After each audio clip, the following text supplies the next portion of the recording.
Hallelujah. સારું, પરમેશ્વરનો આભાર. ફરી એકવાર આપણને આ મંદિરમાં એકત્ર કર્યા છે. કેવો વિશ્વાસ હોવો જોઈએ? બોલો, કેવો વિશ્વાસ? એક દિવસે ઘણો સમય થયો જ્યારે પ્રાર્થના કરીને મારા બિછાનામાં હું સૂતો અને ઊંઘ આવવાના પહેલા એના વિશે હું મારા પૂરા હૃદયથી મનથી હું મનન કરતો. પ્રભુ ઈસુએ સેવકોને કહ્યું કે તમે રાઈના દાણા જેટલો વિશ્વાસ કરો. બોલ્યા અમે કોના જેવો? રાઈના દાણા જેવો. તો મને એવું સવાલ થયો કે આ પૃથ્વી પર તો ઘણું મોટું મોટું છે, તે કેમ નહીં? આ રાઈના દાણા જેવું કેમ નહીં? રાઈના દાણે શું છે મારા પ્રિયો? એક નાનો દાણો છે. હાલેલુયા. સાંભળો મારા પ્રિયો, એક દિવસ પ્રભુ ઈશ્વરની પાસે એક વિનંતી રજૂ કરવામાં આવી અને વિનંતી એવી હતી કે તેના દીકરાને ફેફડાનો દર્દ હતો. શું હતું? ફેફડાનો. ફેફડા ખબર છે તમને? જ્યારે મારા પ્રિયો થોડોક સમય ઝલક મારી જાય અને મોઢામાંથી ફેણ નીકળી આવે, થોડોક સમય બાદ ફરી તે સારું થઈ જાય, પણ ક્યારે એવી તકલીફ આવે એ કોઈને ખબર નથી. તે સમયમાં મારા પ્રિયો પ્રભુ ઈસુના સેવકની પાસે એ વ્યક્તિને લઈ જવામાં આવ્યા. ત્યાંથી સાંભળો, આપણો વિશ્વાસ કેવો હોવો જોઈએ? જવાબ આપજો. હાલેલુયા.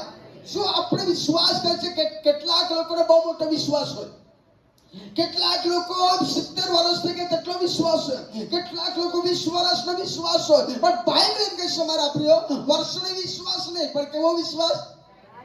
વર્ષોનો વિશ્વાસ નહીં પણ કેવો વિશ્વાસ? માથની લખેલી સુવાર્તા 17મો અધ્યાય અને 14મી કલમ આપણે વાંચીએ અને તમે ધ્યાનથી સાંભળજો. આપણે એવો વિશ્વાસ હોવો જોઈએ કે તે કામ થઈ જવું જોઈએ. બોલ્યા અમે? આવો વાંચીએ ઝડપથી. હા. અને જ્યારે તેઓ લોકોની ભીડ પાસે આવ્યા ત્યારે એક માણસે તેની પાસે આવીને તેની આગળ ઘૂંટણ ટેકવીને કહ્યું કે ઓ પ્રભુ, મારા દીકરા પર દયા કર. બસ. હાલેલુયા. સો ભીડ પાસે આવ્યા. ધ્યાનથી સાંભળો. ને બાઇબલ કહે છે તેનું નામ આપવામાં નથી આવ્યો, પણ એક માણસ ઈસુની પાસે આવ્યો. કોની પાસે આવ્યો? બોલો બોલો, કોની પાસે આવ્યો? સાંભળો, આ જગ્યા પર તો ઘણી ભીડ હતી, તેની પાસે નહીં. આ જગ્યા પર ઘણા ભાઈઓ હતા, તેની પાસે નહીં. આ જગ્યા પર ઘણી બહેનો હતી, તેની પાસે નહીં. આ જગ્યા પર ઘણા એવા લોકો હતા, ધનેડા લોકો હતા, તેઓની પાસે નહીં. પણ બાઇબલ કહે છે એક વ્યક્તિ ઈસુની પાસે આવીને શું કર્યું? નમી ગયો. શું ગયો? સમર્પણ થઈ ગયો, નમી ગયો અને ઈસુને વિનંતી કરવા લાગ્યો. વિનંતી કરવા લાગ્યો, પ્રભુ મારા પર દયા કર. આમેન. હાલેલુયા. શા માટે ઈસુને કહ્યું? દાદી સાંભળો, શા માટે આ વ્યક્તિ ઈસુને કહ્યું? એવા ઘણા લોકો હતા તે દયા કરી શકે એવા. સમજી રહ્યા છો?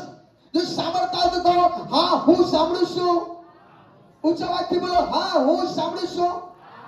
આજે કે ઘણા લોકો હતા, તેની પાસે એ વ્યક્તિ નહીં ગયો, તેઓને ફરિયાદ નહીં કરી, પણ ઈસુ પાસે જઈને નમીને ઘૂંટણ ટેકીને કહેવા લાગ્યા, હે પ્રભુ મારા પર દયા કર. આમેન. હાલેલુયા. શા માટે ઈસુને કહ્યું? ધ્યાનથી સાંભળો, જે ઈસુ કરી શકે છે, ધ્યાનથી સાંભળો, જે ઈસુ કરી શકે છે તે ભીડ કરી શકતી નહીં હતી. સમજ પડશે તમને? જે ઈસુ કરવાનો હતો એ ભીડ કરી શકતી નહીં હતી. બાઇબલ કે શું વાંચો છે? કેમ કે તેને ફેફડાનો દર્દ છે ને તે ઘણો પીડાય છે. બસ. એની વિનંતી શું હતી? એની વિનંતી શું હતી? કે દીકરો તકલીફમાં છે, મારી વિનંતી છે પ્રભુ મારા પર દીકરા પર દયા કર. કેમ કે તને કઈ બીમારી છે? ફેફડાનું. બોલો, ફેફડાનું. ધ્યાનથી સાંભળો. જ્યારે હું નાનો હતો તે સમયમાં મારા પ્રિયો અમે ચાલતા ચાલતા દોડતા દોડતા રમવા જતા અને એ દીકરાને અચાનક એવી ખેંચ થઈ જાય, ફેફડું જો એટલો તોફાન કરવા લાગ્યો, તફડવા લાગ્યો મારા પ્રિય દીકરો. એના મોઢામાંથી ફેણ નીકળી આવ્યો. અમે ગભરાયા. અમે દોડીને એક ઘર હતું ત્યાં જઈને અમે કહ્યું કે બાબા, કાકા, મામા તમે જલ્દી આવો. કેમ કે અમારી સાથે તો એ મિત્રને કંઈક થયું છે. જ્યારે ત્યારે મારા પ્રિય એ દીકરો કરતો હતો. એવી તકલીફમાં મારા પ્રિય શું ભીડ કામ આવશે? એવી તકલીફમાં શું ભીડ ચમત્કાર કરશે? ના, ઈસુની પાસે તેને ફરિયાદ કરી. ઈસુને કહ્યું. ધ્યાન સાંભળો મારા પ્રિય, જે ઈસુ કરતો હતો, જે ઈસુ કરે છે એ ભીડ કરી શકતી નથી. ધ્યાન સાંભળો મારા પ્રિય, આ જગ્યા પર સારી ઈસુને આજે કરી કે પ્રભુ ગુમાવે પડી જશે, એની કોઈ ગેરંટી નથી. શું કહેશો વાંચો? કેમ કે તે ઘણીવાર અગ્નિમાં અને ઘણીવાર પાણીમાં પડી જાય છે. યસ, વાંચો. અને તેને હું તારા શિષ્યોની પાસે લાવ્યો હતો, પણ તેઓ તેને સાજો કરી ન શક્યા. બસ બહુ મોટો પ્રશ્ન થયો. આજે કે જ્યારે ઈસુની પાસે જઈને વિનંતી રજૂ કરીએ કે પ્રભુ મારા પર દીકરા પર દયા કર, મારા દીકરાને ફેફડાની દર્દ છે, મારા દીકરા પર દયા કર, મારા દીકરો ઘણીવાર પડી જાય છે, અને મારી સીધા સુધી એક ને એક દીકરો હશે. હાલેલુયા. દીકરો એની લાડકો હશે, અને એ દીકરાના માટે પપ્પાએ પિતાએ ઈસુને વિનંતી કરી. હાલેલુયા. હે ગુરુજી, મારા પર દયા કર, તને ફેફડાનો દર્દ છે. અને એવી રીતે કહેવામાં આવ્યું કે પ્રભુજી હું તારા શિષ્યની પાસે લઈ ગયો, તારા સેવકની પાસે લઈ ગયો, પણ તે મારા દીકરાને સાજો કરી શક્યા નહીં. ઈસુ શું કહેશે? રાયના દાણા જેટલો વિશ્વાસ હોય તો કામ થશે. બોલ્યા અમે?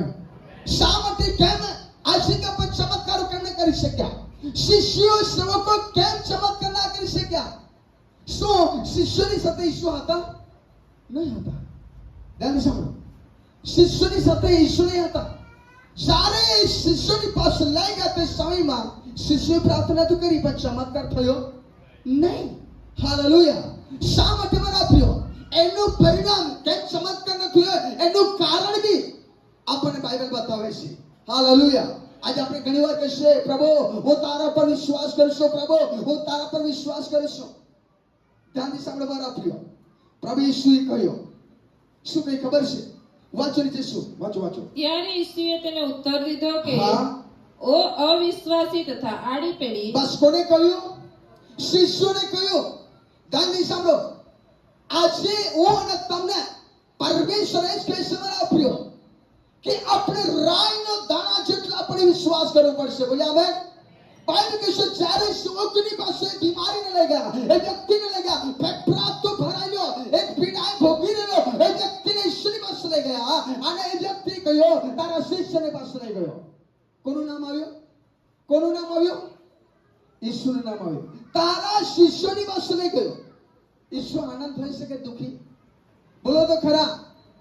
ઈશ્વરે કહ્યું એને મારી પાસે લાવો, અને ઈશ્વરે તને સ્પર્શ કર્યા, એ દીકરો સાજો થયો. સાજો થયો ત્યારે મારા પ્રિયો એ શિષ્યો ઈશ્વરને સવાલ કરવા લાગ્યા, અમારાથી કેમ નહીં સાજો થયો? ઈશ્વરે કહ્યું એ આડી પેઢી હું તમારી સાથે ક્યાં સુધી રહીશ, ક્યાં સુધી તમારું સહન કરીશ? શું આ ધરતી પર જ્યારે પ્રભુ ઈસુ હતા ત્યારે પ્રભુ ચમત્કાર કરતા? ધ્યાનથી સાંભળો, જ્યારે પ્રભુ ઈસુને સ્વર્ગમાં લઈ લે એના પહેલા સગળો અધિકાર, સજાપણાનો અધિકાર, છુટકારા આપવાનો અધિકાર, દુષ્ટાત્માથી બંધન થયેલા લોકોને આઝાદી કરવાનો અધિકાર પ્રભુ ઈસુએ સેવકોને આપ્યો. બોલ્યા અમે? કોને આપ્યો? મને ને તમને. બોલો, મને ને તમને. બાઇબલ એવું પુરાણ કરશે વિશ્વાસ કરનારાઓના હાથ આવા ચમત્કારો થશે. બોલ્યા અમે? એમાં પાસ્ટર જ નહીં, તમે પણ કરી શકો છો. બોલ્યા અમે? હાલેલુયા. અને બાઇબલ ને સમર આપ્યો એ આડી પેઢી તમારી સાથે ક્યાં સુધી રહેશે? આજે એક પ્રશ્ન થઈ રહ્યો છે મને ને તમને. ઈસુ હતો ત્યારે પણ શિષ્યોએ ચમત્કાર ન કરી શક્યા. આ ઈસુ આપણે જોઈ શકીએ છીએ તે દેખાતો નથી, તે આત્મા છે, પણ આપણો વિશ્વાસ કેવો જોઈએ? રાઈના દાણા જેવો. બોલો, રાઈના દાણા જેવો. હાલેલુયા. સાંભળો પ્રભુ ઈસુ શું કહે છે? 20મી કલમ. ત્યારે તેણે તેઓને કહ્યું કે તમારા અવિશ્વાસને લીધે, કેમ કે હું તમને ખચિત કહું છું કે તમને રાઈના દાણા જેટલો વિશ્વાસ હોય તો તમે આ પહાડને કહેશો કે તું અહીંથી ત્યાં ખસી જા, ને તે ખસી જશે. આમેન. જોરદાર તાળી પરમેશ્વરના મહિમાના માટે.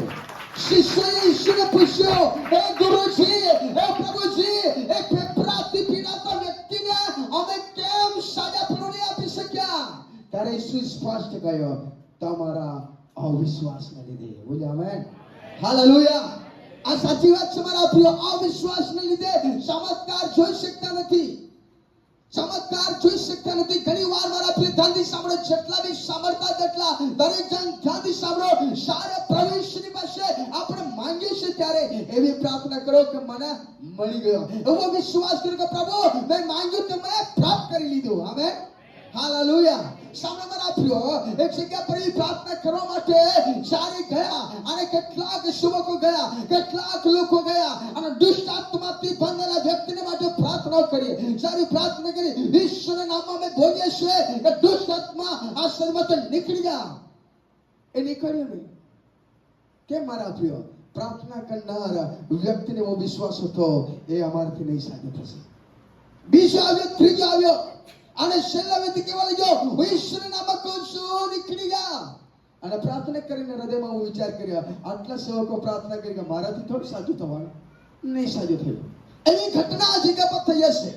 ઈશ્વરે કહ્યું તમારા અવિશ્વાસને લીધે એ છુટકારો નહીં જોઈ શક્યો. આ તમારા અવિશ્વાસને લીધે સાજો નહીં થયો. ઈશ્વરે ચમત્કાર કર્યો. ઈશ્વરે કહ્યું હું તમને કહું છું, તમે રાઈને દાણા જેટલો, કેટલો રાઈને દાણો કેવડો હોય?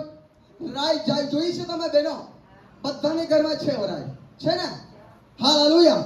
તો વિચાર કરો એક દિવસ જ્યારે પ્રાર્થના કરીને મારા બિછાનામાં હું સૂતો, એના વિશે મનન કરતો અને પ્રભુને મેં કહ્યું, પ્રભુ ઉત્પત્તિથી માંડીને, શરૂઆતથી માંડીને અંત તક, અંત સુધી.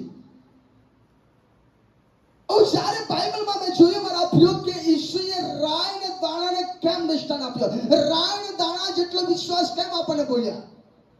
મોટો સવાલ થાય છે મારા પ્રિયો, આ રાઈને દાણો કેમ આપ્યો? બાઇબલ વિશે રાઈને દાણા જેટલો વિશ્વાસ કરશો તો આ પહાડને કહેશો, આ ડુંગરને કહેશો તો ઉખડાને ફેંકાઈ જાય સમુદ્રમાં તો ફેંકાય જશે, એટલો વિશ્વાસ. હાલેલુયા. મને સવાલ થયો, હે પ્રભુ, મેં પ્રભુને કહ્યું, પ્રભુ આ રાઈને દાણા જગ્યા પર તરબૂચ કેમ ના આપ્યો? તરબૂચ મોટો કે રાઈને દાણો? બોલો તો ખરા. આ રાઈને દાણા જગ્યા પર કેરી કેમ નહીં આપી? રાઈને દાણા જગ્યા પર પપૈયું કેમ નહીં આપ્યો? મારા પ્રિય પરમેશ્વર મને પ્રેક્ટિકલોને આપ્યા. બોલ્યા આમેન. હાલેલુયા. પ્રભુએ મારી આંખોને તે સમયમાં ખોલી નાખી. આ રાઈનો દાણો એ મજબૂત દાણો છે. બોલ્યા આમેન. એનામાં કોઈ ખાલી જગ્યા, તરબૂચમાં ખાલી જગ્યા છે. સાંભળો સાંભળો, જ્યારે તરબૂચ તમે કાપો એની અંદર ઘણા બી હશે, ઘણા બી હશે, ખાલી જગ્યા ઘણા હશે, પણ રાઈને દાણામાં કોઈ ખાલી જગ્યા. મતલબ જ્યારે પ્રભુની પાસે આપણે માંગીએ છીએ અને તે સમય પ્રભુએ ચમત્કાર કર્યો છે, એવો વિશ્વાસ કરશો તે જ ચમત્કાર થઈ જશે. બોલ્યા આમેન. બોલ્યા આમેન. હાલેલુયા. અત્રે આવી વાત ધ્યાનથી સાંભળો મારા પ્રિય, રાઈના દાણા જેટલો વિશ્વાસ કરશો તો આ ડુંગરને કહેશો ખસીને ફેંકાઈ જા તો ફેંકાઈ જશે. ધ્યાનથી સાંભળો. કેટલા સાંભળી રહ્યા છો? અત્રે ધ્યાનથી સાંભળો મારા પ્રિય, આ પહાડ શું છે? ઘણી વાર મારા પ્રિય વિશ્વાસી લોકો શું સમજે છે ખબર છે? આ ડુંગર ખસી જશે. નહીં મારા પ્રિય, એ પહાડની વાત નહીં કરવામાં. ડુંગર કોણે બનાવ્યો? બોલો તો ખરા. પહાડ કોણે બનાવ્યા? તો દેવનો વિરુદ્ધમાં પણ કામ કરે કે આ પહાડની વાત નહીં કરતો. ધ્યાનથી સાંભળો મારા પ્રિય, એક જગ્યા પર પરમેશ્વરની સેવા જ્યારે પ્રચાર કર્યો તો વિશ્વાસ કરશો તો રાઈના દાણા જેટલો વિશ્વાસ કરશો પહાડ ખસી જશે. મારા પ્રિય, દાદી છેલ્લે બેઠેલા હતા ખુરશીમાં. ધ્યાનથી સાંભળો. એક દાદી, ઘણી ઉંમરવાળી દાદી, એ ખુરશીમાં બેઠા. દાદી બારબાર સાંભળતી હતી. ઓ સેવા કાજી વચન આપી છે મહારાજ વિશે છે. અને સેવા કેવું કહેવા લાગ્યો, વિશ્વાસ કરશો રાઈના દાણા જેટલો તો જે ડુંગર છે પથ્થર ખસી જશે. મારા પ્રિયો, એ પ્રચાર પૂરો થયો, સભા પૂરી થઈ અને ધીરે ધીરે દાદી સેવકની પાસે આવી. ધ્યાનથી સાંભળો. સેવકની પાસે આવી અને સેવકને કહ્યું, સેવક સાહેબ આજનું વચન મારા માટે હતું, બહુ આશીર્વાદ થયો, મારું કામ થઈ જવાનું. દાદી કહેવા લાગી, સાહેબ મારું કામ આજે થઈ જવાનું. અને સાહેબને કહ્યું, સેવક સાહેબ આજે તમે 5 વાગ્યા પછી તમે ક્યાં જવાના છો? અને સેવક સાહેબે કહ્યું, આજે 5 વાગ્યા પછી હું ફ્રી છું. અને દાદી કહ્યું, મારું કામ છે. દાદીને કહ્યું, આ માં બોલો ને શું કામ છે? તમે ઘરે આવજો, હું તમને મારું કામ બતાવવાનું છું. આજનું વચન મારા માટે હતું. મારા પ્રિયતાને સાંભળો. એ 5 વાગે પ્રભુને સેવા કરી ગયો અને જ્યારે દાદી બેસીને વાત કરવા લાગી અને દાદીને કહ્યું, તમે શું કામ છે? દાદી કહ્યું, દીકરા આજનું વચન તમારા માટે હતું. તમે બોલ્યા હતા વચનમાંથી કે રાઈના દાણા જેટલો વિશ્વાસ કરશો તો પથ્થર ખસી જશે, ડુંગર ખસી જશે. અને બેસીને દાદી કહી સેવકને, સેવક સાહેબ હું મને ઘણી રૂકાવટ આવે છે, મને એટલા માટે દેવાળા આવતા મોડું થાય છે કે આ ડુંગર આવી જશે ને એ આખું ફરવું પડે છે. પેલા લાલ પીળો થઈ ગયો અને સેવકને કહ્યું કે સાહેબ તમે આવેલા આટલો મારા માટે રસ્તો બનાવી જાજો. મારા પ્રિય સેવક આમ કરવા લેજો. હું માની છું ત્યાં સુધી ધબકારા પણ વધી ગયા હશે.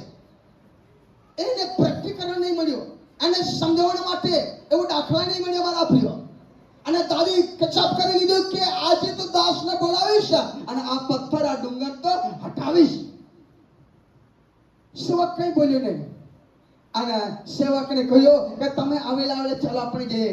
જ્યાં વણાવક છે ને એ મને બહુ મોડું કરી છે, 9 વાગે ચર્ચમાં આવું મારી આશા છે, પણ હું 10:15 પહોંચું છું જેમ આપણે આવીએ છીએ. મારા પિતાની સામે આજે કે શું થયું? એ સેવકને કહ્યું કે આજે આ કામ કરી તો.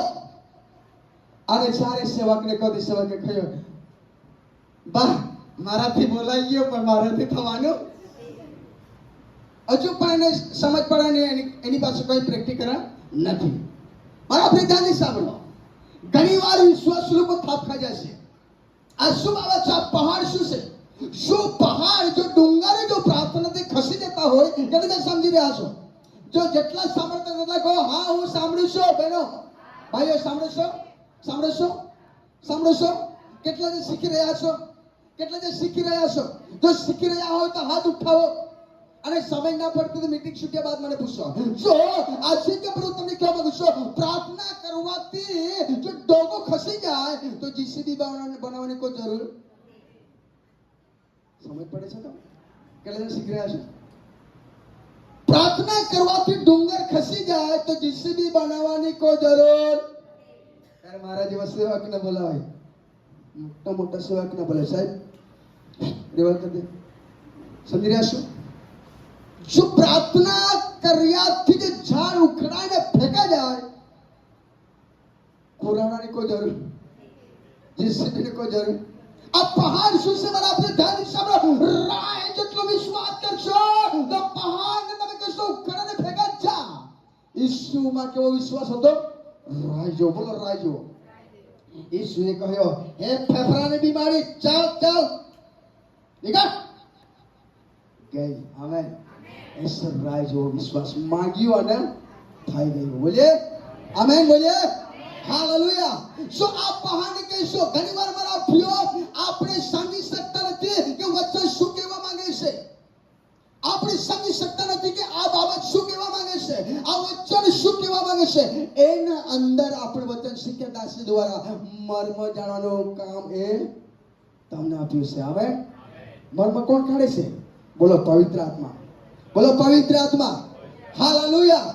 દાની સામે મારા પ્રિય રાજ જેટલો વિશ્વાસ કેટલા જણની પાસે છે? રાજ જેટલો છે તમારી પાસે? એક મિનિટ ભાઈ તમે થોડી જાઓ. બહેનોને પૂછવા માંગુ છું, રાજ જેટલો વિશ્વાસ છે તમારી પાસે? રાજ કેવડો હોય? આવે કે ના હોય? કેટલા જણની વિશ્વાસ છે રાજ જેટલો? ઓકે. અત્યારે ફરી પૂછવા માંગુ છું ભાઈ, તમને પણ પૂછવા માંગુ છું બહેનો, તરબૂચ જેટલો કેટલા જણની પાસે વિશ્વાસ? તરબૂચ જેવો થોડે એને ફાડવામાં આવે ત્યારે આખું લાલ દેખાય. કેવું? પણ અંદર ખાલી જગ્યા. ધ્યાનથી સાંભળો. ડી હોય ડી, ખાલી જગ્યા. મારા પિતાની સાંભળો, જ્યારે તમે રાયના દાણાને તમે ફોડીને જુઓ એમાં કશું દેખાશે નહીં એના સિવાય. કેમ? એનામાં કોઈ બીજાની જગ્યા નથી. કોઈ બીજાની જગ્યા નથી. કોઈને માટે જગ્યા નથી. ખાલી સિર્ફ એના માટે, યાની ખુદાના માટે. બોલાવે હાલેલુયા. હાલેલુયા. કદાચ આપણે જગ્યા આપણા મિત્રોને માટે આપણા હૃદયમાં રાખીએ, આપણે જગ્યા આપણે કદાચ ફેમિલીને માટે રાખીએ, પણ બાઇબલ એમ કહે છે રાયનો દાણો જેટલો વિશ્વાસ કેવા ઈશ્વરના માટે તો ઈશ્વર તે જગ્યા પર ચમત્કાર કરશે. આમેન. હાલેલુયા. ગત વર્ષોમાં જઈને પરિવારની જોડે મુલાકાત લીધી અને પરિવારની પાસે જઈને અમે વાતચીત કરીએ, પ્રાર્થનાઓ કરીએ અને પરિવાર કહેશે ઓ દુષ્ટ આત્મા એટલો કઠણ છે ને એ અમને કાઢતો જ નથી. મેં કીધું તમે કેટલા વર્ષથી વિશ્વાસ હતા? અમે 13 વર્ષ થયા. પણ કેવો વિશ્વાસ? તરબૂચ જેવો. સમજી રહ્યા છો? હું તમને કહું છું, જો શૈતાન શક્તિમાન છે, ધ્યાન સાંભળો. શૈતાન શું છે? બોલો તો ખરા. શૈતાન શક્તિમાન છે પણ દેવ સર્વ શક્તિમાન છે. હવે એ ખુદાની સામે કોઈ સત્તાની તાકાત ચાલતી નથી. બોલ્યા હવે પણ આપણે કોઈ વિશ્વાસ હોવો જોઈએ. વિશ્વાસ કેવો હોવો જોઈએ? રાયના દાણા જેવો. બાઇબલમાં એના સિવાયને બાબા એવું કશું જ લખવામાં નથી આવ્યો કે તમે પપ્પાએ જેવો વિશ્વાસ કરો. લખેલું છે કોઈ જગ્યા પર? જો હોય તો તમે મને બધા કદાચ મારો બાકી રહ્યું હોય 1189 અધ્યાય છે, તમે વાંચી લેજો. હાલેલુયા. જો એમાં કદાચ કોઈ જગ્યા હશે, કોઈ કોડું હોય, તરબૂચ હોય, કાકડી હોય વગેરે વગેરે, એના જેવો વિશ્વાસ કરો એવું ઈસુ નથી બોલ્યા. ઈસુ સિર્ફ બોલ્યા તમે રાઈના દાણા જેટલો વિશ્વાસ રાખો. આમેન. હાલેલુયા.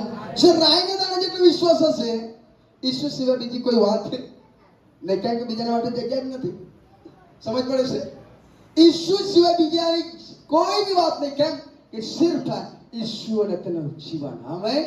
હાલેલુયા. બાઇબલ કહે છે જ્યારે ઈસુએ એને કોઈ મારી પાસે લાવો અને ઈસુ તને હકીકત આવ્યો, એ દીકરો તરત જ સાજો થઈ ગયો. બોલ્યા આમેન. આપણી પાસે જો રાઈના દાણા જેટલો વિશ્વાસ ના હોય તો આજે પરમેશ્વરની સેવા કરવાના નાતે કહું છું, રાઈના દાણા જેટલો આપણે વિશ્વાસ કરીએ. હાલેલુયા. હાલેલુયા. એ વ્યક્તિ ઈસુની પાસે આવીને નમી ગયો અને કહ્યું પ્રભુ ગુરુજી મારા પર દયા કર, મારા દીકરા પર દયા કર, ઘણી તકલીફ આવે છે. કોઈ તકલીફ ઉઠાવનાર ન હતો એટલે ભીડમાં કેવલ એક હતો યીશુ મસીહા. બોલ્યા આમેન.